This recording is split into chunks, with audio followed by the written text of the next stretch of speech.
Ladies and gentlemen, welcome to the Rifter number 6. Now, for this video, we're going to go over the table of contents, see what this thing actually has in it, and then the next two videos are going to spotlight two of the actual sections, and we're going to go and do a much deeper dive into what those two. But for right now, we're going to look at the entire thing, and so you see what's in it in case you want to pick it up yourself, because you might. So let's do it. Here's the cover. Sorry, I thought you were done. My fault. That's fine. That's fine. That's okay. By the way, that was a really hard image to make. Here, let me put this back up for just a second. I was trying to get it to pop a little more, and it was like, no, I'm not popping. It only made the darks darker. It was crazy. All right, so let's move on to the table of contents. All right, starts off with from the desk of Kevin Sembita. All right, in this section, he always talks about what's been going on that quarter because, it comes out at this point. I think it was coming out once a quarter. Yeah, once a quarter. And he's talking about the readers. Now it says here, using time-honored magazine formulas, there could be as many as 30 to 50,000 readers. It's not really that. It's a magazine formula where for every magazine that's bought, 3 to 5 people actually read it. That's to inflate advertising dollars, I think. So you could charge more for advertisement, but really it's every quarter it was about 10,000 Rifters were bought. That's pretty good. For just a supplemental magazine type thing. Yeah. I think that, I might be wrong, but I'm just saying, even from a company the size of Palladium, I wouldn't be like, oh, you're gonna be rocking 100,000. Oh my God, not subscriptions. I cannot think covers out there, but I'd say 10,000 for a magazine like this is pretty good. No, it's nice. It's nice. And then the coming attractions, I never go over that because number one, this is from 1999, so it's either been canceled or it's come out already. No matter what it is, I don't feel like being sad. But it could be fun at some point to see the things like nope. Oh, hey, that one came out. That's funny. And then we have the Knights of the Dinner Table comic strip. Ooh. And what this is about, if you don't know, it is a magnified archetypal game master and players. Now, when I say magnified archetype, I mean if you had a murder hobo in your group, well, there's one here, and it's dialed up to 10. If you had a coward in your group, it's here, it's dialed up to 10. Stuff like that. All the problems or foibles you could hit at a gaming table, it's magnified to 10 for comedic value. So that's every time, and they're pretty funny. They're pretty funny. And then we have this is going to be the second video is Assassins in Palladium Fantasy. Now, what this is going to do is it's going to show how assassins work in the different countries / city states of Palladium Fantasy, because each culture is going to come at assassins differently. Oh, that's pretty cool.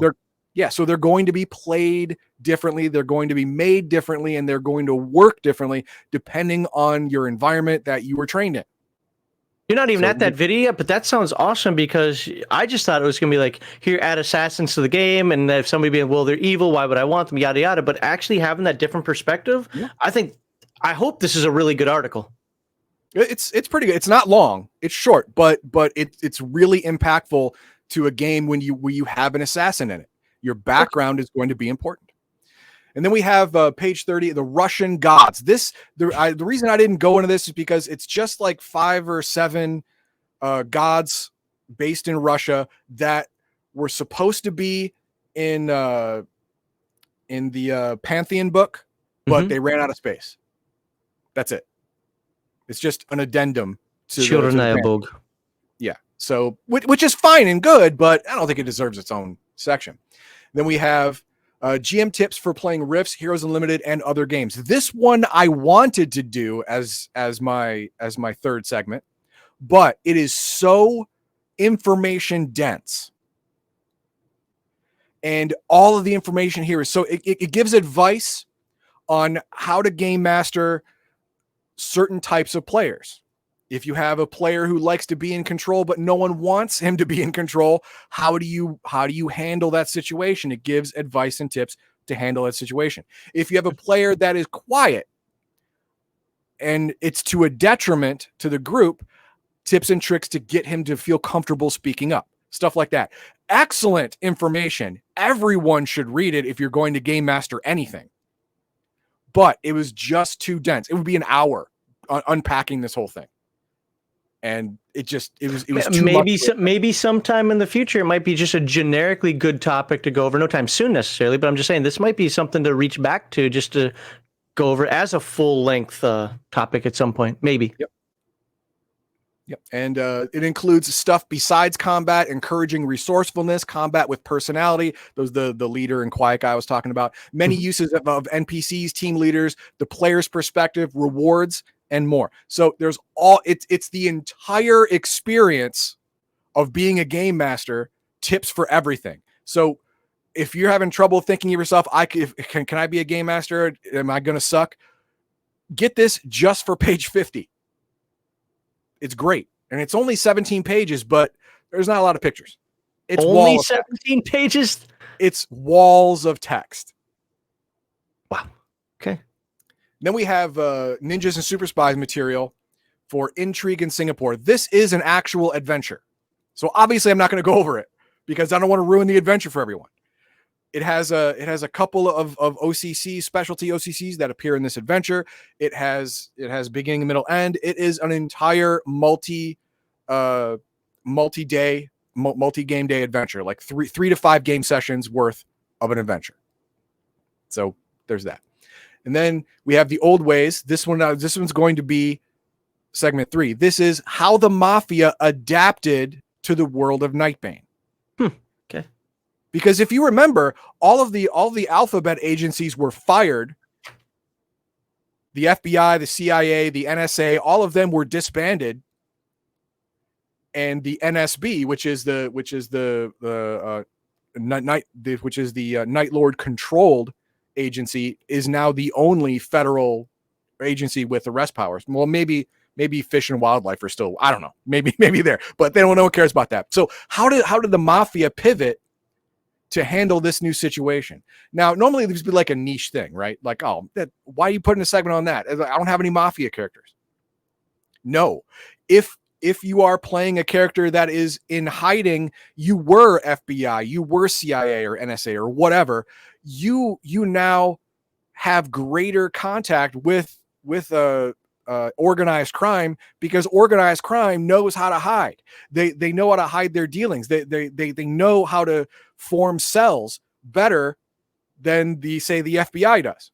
So you're actually going to work with them a little bit. So no, it's important for any group to know how the Mafia is going to go. And then we have the Hunter Robotics. This is an extra robotics company for Heroes Unlimited. Again, very niche. You don't need it. That's why it's not getting its own segment. But it has a whole company, top to bottom, fleshed out, all the stuff that they produce, the quirks of the company officers, stuff like that, and how they fit into the society of Earth in Heroes Unlimited. So if you want to create or plug in a custom company that makes robotic stuff, this is it. This is your deal. And then we have the Cons of Mongolia. This one was pretty weak to me, but the irrepressible Christopher Jones offers optional material for Rifts Mongolia and introduces a new optional DB race of the Gragundi, plus calling upon spirits, new weapons, monsters, and RCCs. Kevin Simbita may have actual plans for Rifts Mongolia. I don't think that actually panned out, but it's cool seeing how other folks might approach it. So if Rifts Mongolia did come out, or supplement or more legit supplements, and it supersedes this. I don't think it did. There's two things to that. Number one, didn't you say that? I think I was there. I just either missed it or didn't pay attention to it. What was Kevin was saying that, hey, all this kind of stuff like this is just like an alternate dimension Earth. So they're all still. Yeah. You do what you want on your Rifts Mongolia. They can be canon at your table because there's millions of multiverse sliders type thing going on here. I would love to see a Rifts Mongolia. Yeah, no, it didn't give a whole lot that was actually really interesting. All Right. Okay. It was this one was weak. Sure, it gave some Mongolian as in areas, like steppes and hills and crags and all that kind of stuff, and the expanse of a plain, and a new race, couple new OCCs, but nothing that really screams, if you want to play in Mongolia, you need this. And if you really dive into the history of the area, and I'm not just talking the Genghis Khan and so forth, I'm talking you really dive in the history of the area, there's a lot of interesting source material you can get out of there that's related to both China, Russia, what the hell they used to call the northern, the I cannot remember the name. It doesn't matter. But there's a actual lot of history in that area. Just people always just think of Mongol hordes and call it a day. Yeah, stuff like that and just forget about it. But there's a lot of stuff there, but none of it is really special. In my opinion, none of it seemed really special. And then we have a new one here, part 1 of 6 installments for Rift's Lone Star comic. It says strip. That's a lie. Unlike the Knights of the Dinner Table, which is in comic strip form, where you have panels that go from left to right, and that's how, and they're rectangles. This one actually is like a comic book. Okay. And I'll just show you what I'm talking about. The Knights of the Dinner Table page, I think it's going to be 14 or 15. This is like a comic strip. It goes left to right. They're rectangles. It just does that. And then you have this, what we're talking about.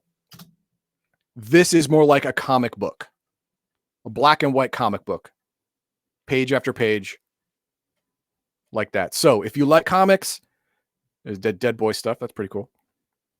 Then, hey, check it out. It's not super. I think they made it black and white so it wouldn't be bloody, but there's still also blood. Limitations on printing. Yeah, limitation on printing as well. This whole book is black and white, so you're not going to be able to get color. So in this, you get some GM advice, you get a couple of stories, you get a couple of comics, and a whole ton of specific additions to these different games. Yeah, specific additions to Heroes Unlimited and Rifts. Those are niche, but if you're looking for it, here it is, right? Now, I know you said before the stream that. Oh, I'm sorry. I thought that was the last one. Oh, my bad. There's also the continuation of the novels, Hammer of the Forge and Siege Against Tolkien. This has been going on since Rifter number 1. Every Rifter they have, between 5 and 10 pages of the novel that Kevin puts in here. So that's still going on. Can you zoom in on that a little bit, please? Okay. I was thrown off because it has like the plot and script versus your cover painting. For whatever reason, I thought it was for this entire magazine. That was the end of everything. So no. All right, so that is what's in this book. Now, if like I said, if you're looking for GM tips, this is a really great one. I mean, in a couple of the Rifters before this, there were really good GM tips, but this one right here, tips for basic role playing, getting your players on board. That's what this one's all about, and it's really, really good. So I would buy it just for this. Now, you said before the stream, I'm going to spill some pre-stream talk, that this is one of the weaker Rifters. Yeah. Now, obviously, you really like that. Why would you say it's a little? Why would you say it's a little weaker? Because this to me, it sounds impressive. Khans of Mongolia, it's not fleshed out enough to be super useful.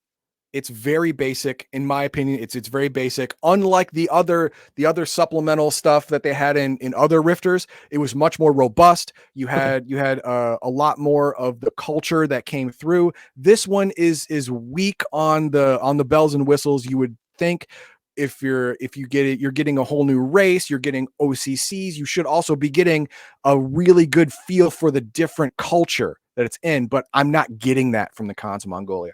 And the hunter robotics is too niche to be useful to many people. That's along with the Russian gods is just an addendum to the pantheons of the multiverse with just Russia. So again, very niche and very meh. I'm probably not going to use it. But the Game Master advice makes up for all the weaknesses, huh? Yeah. Oh yeah. The Game Master advice here, it makes the book buyable. It really does.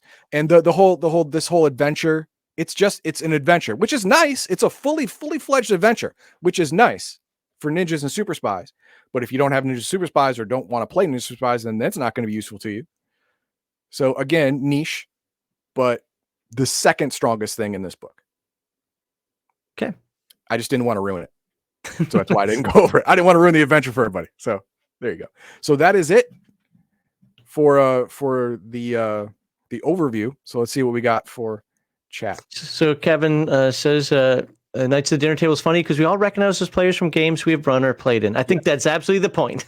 That's the point. That's why it is funny, because like, oh, that's what Bob did, or oh, that's what Billy does all the time. Now it's magnified to the nth degree, because you exaggerate to clarify the comedy. But yeah, everyone's gonna recognize someone they played with at some point in some of these characters. Now, this is with regard to the Game Master advice. Kevin and Mondo Hand said Friday night stream. The problem with the Friday night stream is I have that planned out through October. I have 1 week in October that I'm still a little fuzzy about, but I wouldn't know how to put that in the panel format. My preference would be maybe stream another night, hopefully find some time when, somebody I know in like our little community here that I'm not stepping on their toes, or maybe, Heathen Dog can just record something behind the scenes, treat it like a live stream, and then just pop it up as a video. I don't know. But, I'm saying there are options. I'm not volunteering him to do stuff. But tell him. Yep. Yeah, but there are different options we can do, and if people think it's worth doing, I can tell you this: he's made it sound great, but I was turned off by the title of it. So when this idea of just have fun, I hate it when people say that. As long as you're having fun, you're playing the game right. It's such a cop-out answer. No. This one, the reason it says focus on fun, it doesn't mean fun for the players. It means fun for the game master. It really focused on that. You as the game master should not feel like you're herding cats all the time. Oh, right. It's tips so you can have fun running the game. Okay. I'll take that back then. It's just, I get like as soon as somebody says just have fun, it's like, what does that mean? Because my fun is different than other people's funs. Anyway. Grizzly Beard, that comic was eventually published in the great book Machinations of Doom. A few people have put that in the chat, so nice. Okay. So cool. People can check that out. I don't know what Machinations of Doom is. I'm a bad person. And then I thought there was one more. Oh, Voluntold. Yep. Voluntold to make GM segment by Max. He doesn't listen to me anyway. It's okay. So, all right. I thought that was a good coverage there. And honestly, so far, again, Rifter number 6 doesn't disappoint, even though he says it's a little weaker. It doesn't disappoint. It's not bad. Yeah. But compared to the others, it's a little light. It's a little light in the loafers compared to the others, but it's still got some good stuff. I should probably have Heathen Dog say, hey, give him money on PayPal. Yeah, because all the money you put in PayPal goes to me. So everyone just dump it into PayPal, and then I'll get rich off of his work. Yeah. That's what I want. That's what I want. It's nice to be rich, but it's nice to actually take money from those who worked hard for it and you didn't. That's when being rich really, really makes you happy.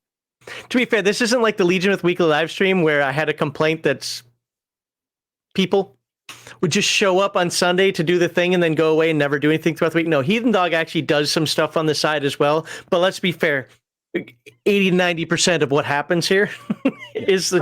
But in the Legion with live stream, I was creating those slides. I was working at least 3-4 hours a day for at least 3-4 days a week. Yep. I didn't want to call out because there's only one other person it would be. Then I didn't want to. Yeah, Garthon just showed up. Yeah, you're right. You're not wrong. And when I did the anime stuff, I would watch the whole goddamn season, binge watch it, just boom, boom, boom, and then take notes. So I was working, and I don't want to do that again because I'm older now, and I don't want to do that. And I spend more time on Legion Mist stuff than I do work. Actual work. He's not wrong. Yeah. Anyway, 41 hours a week goes to this. Please like, subscribe, share. Appreciate everybody that is here. I'm gonna spill a little nonsense in between videos here. Explain why Heathen Dog gets all the Twitch money, or I said Twitch money, but PayPal money, and then we'll go on to what are you covering first? Oh, you're covering Assassins, right? Assassins and Palladium Fantasy. That sounds interesting. All right, hope to see everybody then.